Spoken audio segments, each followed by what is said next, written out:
Homer Simpson has built his reputation on being wrong. Wrong about money, wrong about work, wrong about pretty much everything Marge tells him not to do, but every once in a while he flips the script. Against all odds, he makes the right call, and not just by accident. He sees something everyone else misses, or he stands his ground when it matters most. These are the rare, unforgettable times when Homer wasn't clueless. He was right. On Marge's birthday, Bart and Lisa tried their best to make the morning special. Breakfast in bed, handmade gifts, the kind of thoughtful gestures Homer rarely manages. And Homer? He casually strolls in late, acting like he's forgotten the whole thing. But when Marge opens her present, she finds a bowling ball, drilled for Homer's fingers, engraved with nothing, clearly not for her. At first, it's classic Homer selfishness, buying himself something and pretending it's a gift for his wife. But when Marge decides to keep the ball out of spite, that single moment of pettiness changes everything. She walks into the bowling alley, and that's where she meets Jacques. Charming, confident, French. He teaches her how to bowl, compliments her in ways Homer hasn't in years, and offers her attention she didn't realize she was craving. Everyone watching thought Homer was just being insecure when his eyes filled with worry.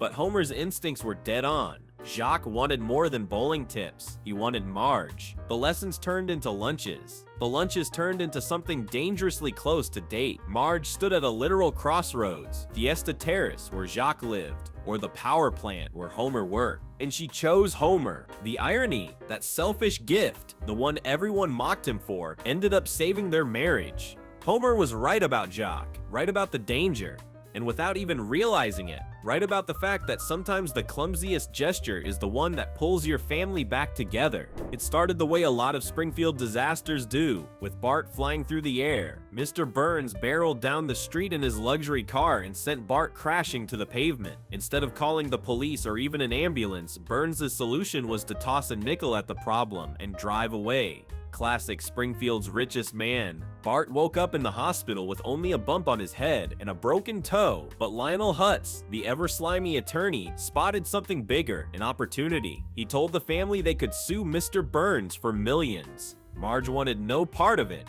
Not the time, not the place, she said. But Homer, he couldn't let it go. He knew Burns wasn't just careless. He was trying to bury the problem before it even started. So Homer pushed forward. At first, it looked greedy. At first, it looked like another one of Homer's harebrained ideas. But in court, the truth came out. Burns had tried to buy their silence. He had tried to write a check to erase what he did. And while the courtroom antics spun out of control, Bart overacting, Burns underplaying, Hutz lying through his teeth, Homer's original point was undeniable. He was right. You can't let a man with unlimited money knock your kid down and pay pocket change to make it disappear. Was Homer tempted by the dollar signs? Absolutely. Did greed twist the case into a circus? Without a doubt, but the core of his instinct, that Burns needed to be held accountable, was solid. Homer fought for his son when everyone else wanted to stay quiet. And while he didn't walk away with $1 million, he walked away knowing he hadn't let Burns get away with pretending nothing happened. For once, Homer wasn't just loud, he was right. Marge always thought she knew the story of her and Homer's first kiss. High school sweethearts. A simple, sweet beginning. But when Homer casually mentioned one night that she wasn't his first kiss, everything changed. Suddenly, Marge's picture-perfect memory cracked wide open. She felt betrayed, like Homer had been hiding something from her for decades. And when he explained, the truth only sounded worse. At summer camp, years before high school, he had kissed another girl. Not just kissed, but promised to meet her again, and then never showed up. To Marge, it sounded like ghosting before ghosting even had a name. To her, Homer had abandoned some poor girl and carried on like nothing happened. But when Homer told the full story, things weren't nearly that simple. That night, after the kiss, fate played one of its cruel tricks. Homer slipped, fell, and landed straight into the arms of a fat camp counselor. The next thing he knew, he was locked behind fences, treated like an inmate, and told no one would believe his excuse. He tried to escape, but it was useless. The date he had promised vanished in the rear view. The girl thought he had walked away, and that girl was Marge. She had been waiting for Elvis, the name Homer had made up to impress her. When he didn't show, she swore off dating. Heartbroken over a boy who never even existed. For decades, she carried that wound, thinking the boy had lied and disappeared. But in reality, Homer was right. He hadn't abandoned her. He hadn't been a liar. He had been trapped, desperately trying to get back to her. And when the truth finally surfaced, it changed the story completely. Their first kiss wasn't a betrayal, it was a misunderstanding written by fate. Homer's side of the story proved he hadn't been the villain. For once, his memory was right. Sometimes Homer's biggest enemy is his own imagination. He can turn the smallest doubt into a conspiracy in seconds flat. And most of the time, it's just that, paranoia. But this time, his suspicion wasn't as crazy as everyone thought. It all started when Bart and Milhouse cooked up one of their usual disasters. They wanted to keep Milhouse's parents apart, so Bart planted one of Marge's bras in Kirk Van Houten's bed. It was the kind of childish scheme that should have fizzled out, but when Marge came home and Homer confronted her about it, things got messy fast. "Did you sleep with Kirk?" Homer asked point blank. Marge's response? Deflection, shock, anger. Everything except the one word that would have ended it instantly: no. To everyone else, Homer sounded insane, accusing his wife of having an affair with Milhouse's dad, of all people. But Homer's gut told him something wasn't right, and while Marge wasn't guilty, Homer's instincts weren't completely wrong either. Something was going on. The bra really was in Kirk's bed, and it really did look suspicious. Bart had planted it, but Homer had every reason to feel uneasy. In the end, the truth came out. Bart confessed. Marge was innocent, and the Van Houtanes went back to their normal disaster of a relationship. But the moment stuck. Homer wasn't imagining things. He wasn't inventing problems out of thin air. This time, his paranoia came from a real piece of evidence. Homer was right to feel that something was off, and even though Marge hadn't done anything, the uncomfortable truth was that Homer's suspicion wasn't completely crazy. For once, the instincts everyone mocked him for turned out to have a solid foundation. Jealousy has always been one of Homer's weak spots. The moment another man so much as looks at Marge, Homer goes red-faced and defensive. Usually it's insecurity, but back in the 90s, when Marge went to college, Homer's jealousy turned out to be something else: instinct. Marge was excited, a fresh start, a chance to flower, as her professor Stephen August so poetically put it.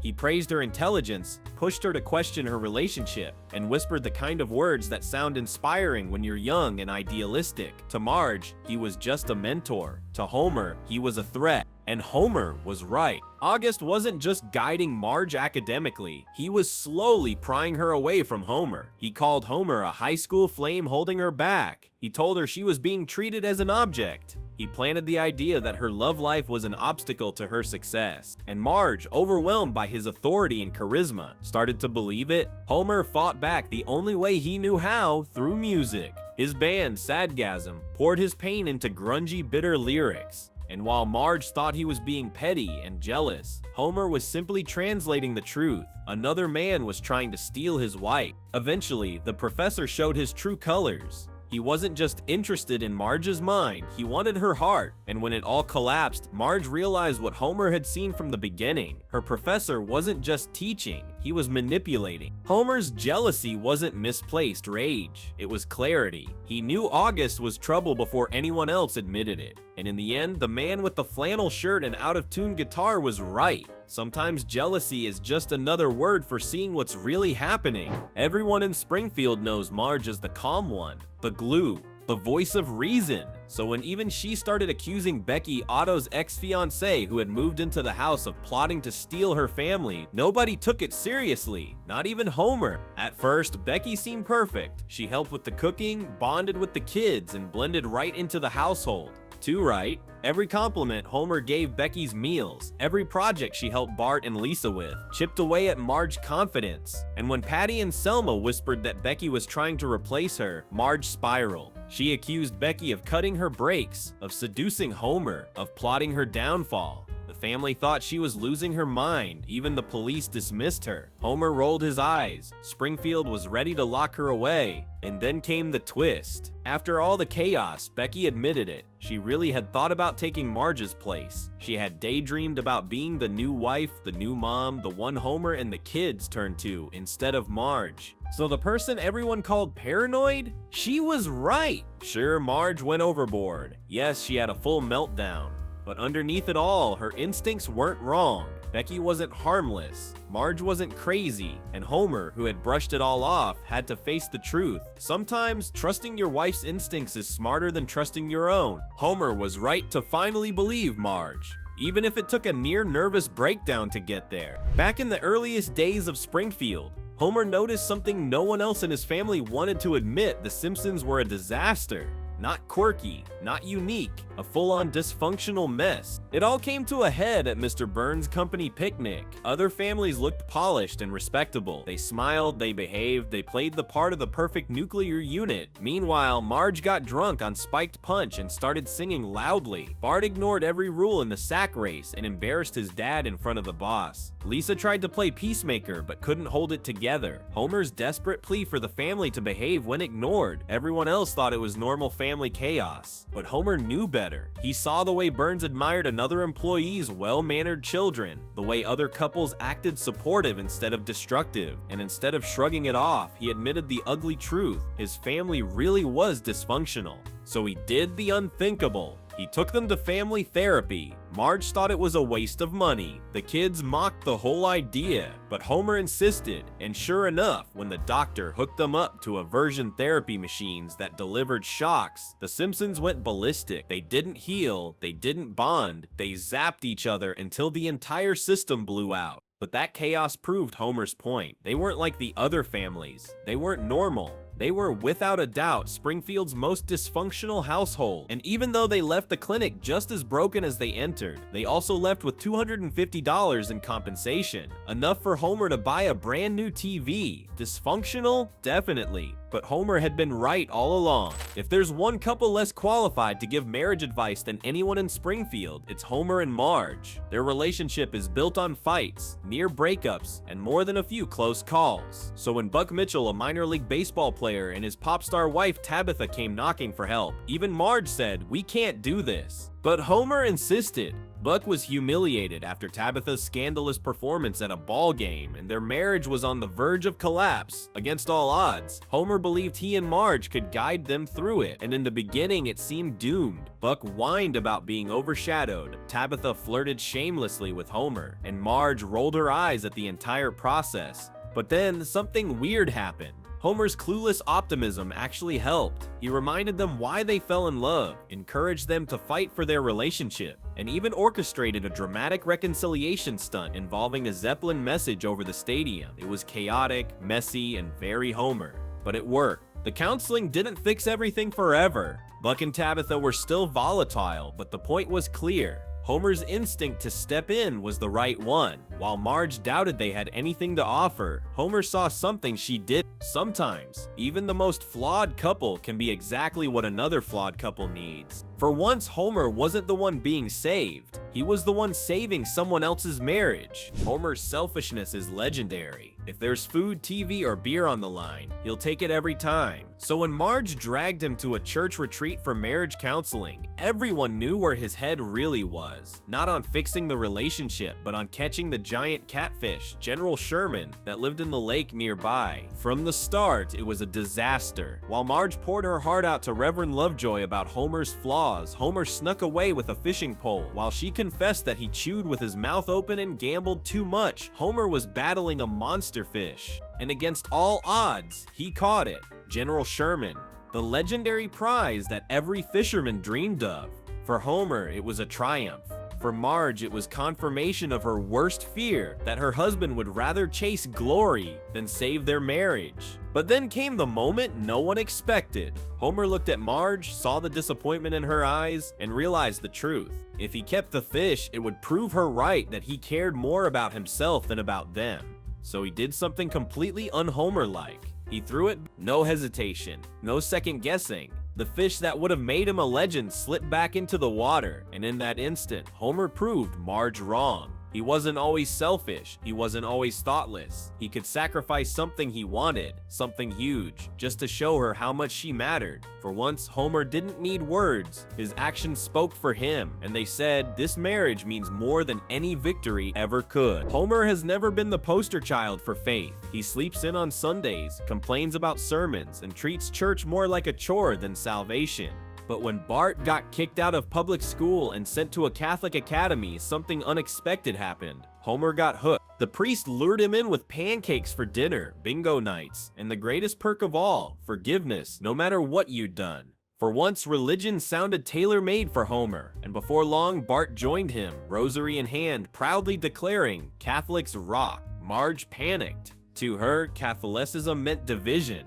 Different beliefs, different rules, different afterlife. She pictured heaven without her husband and son, a family split apart forever. She fought to pull them back to Protestantism, convinced that Homer had led Bart down the wrong path. But when the two sides clashed at the Protestant fair, it was Bart and Homer who cut through the noise. "It's all Christianity," Bart said. "The little stupid differences are nothing next to the big stupid similarities." And Homer agreed. For once, Homer was right about religion.